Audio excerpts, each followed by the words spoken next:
他配不上你这个 BGM 里，终于迎来了最权威的一期。怪他是人渣，是他配不上你呀！你最近过得好吗？送的礼物都有了吧？过马路有人牵你吗？吃巧克力记得要擦对吧？假如你半夜想起他，谁也没想到这件事最大的受害者居然是特朗普。克里斯汀被爆出轨后，气得他连发11条推特怒怼，吓得克里斯汀怀疑他暗恋自己的男友。2011年的 MTV 电影奖大概是目光粉最难忘的一晚。那一年，罗伯特和克里斯汀已经连续几年拿下最佳亲吻奖，台下观众疯了一样喊亲一个。但是为了给观众一些新鲜感，罗伯特直接冲到了台下，强吻了小狼人泰勒。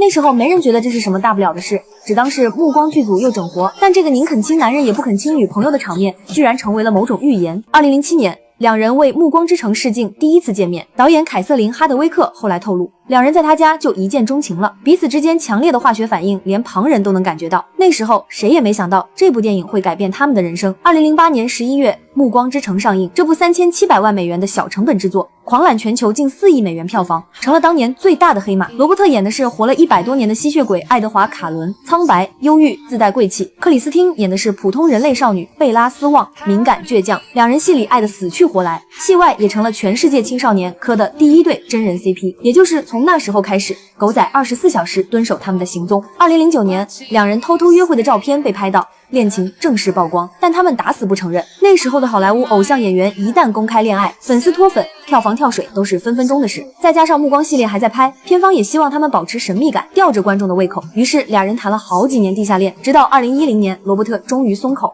在采访里说了一句：“是的，我和克里斯汀已经开始约会了。”到了2012年6月，传出了罗伯特求婚成功的消息，两人打算拍完《暮光之城4》破晓就办婚礼。那时候所有人都觉得这就是童话的结局啊！王子和公主从此幸福的生活在一起。结果童话只维持了1个月。2012年7月，美国八卦杂志甩出一组照片，克里斯汀和《白雪公主与猎人》的导演鲁伯特·桑德斯当街热吻。那个导演还有家庭，克里斯汀当天就发了公开道歉信。而罗伯特直接搬离了两人同居的房子，几年的感情好似镜花水月。这时候最活跃的居然是特朗普，那时候他还没当总统，前后后发了11条推特，劝告罗伯特不要复合，只是他的期待落空了。2012年10月，两人又走到了一起，还一起宣传《暮光之城》最后一部，但破镜难圆，他们之间毕竟是出轨这种原则性问题。2013年5月，两人正式分手。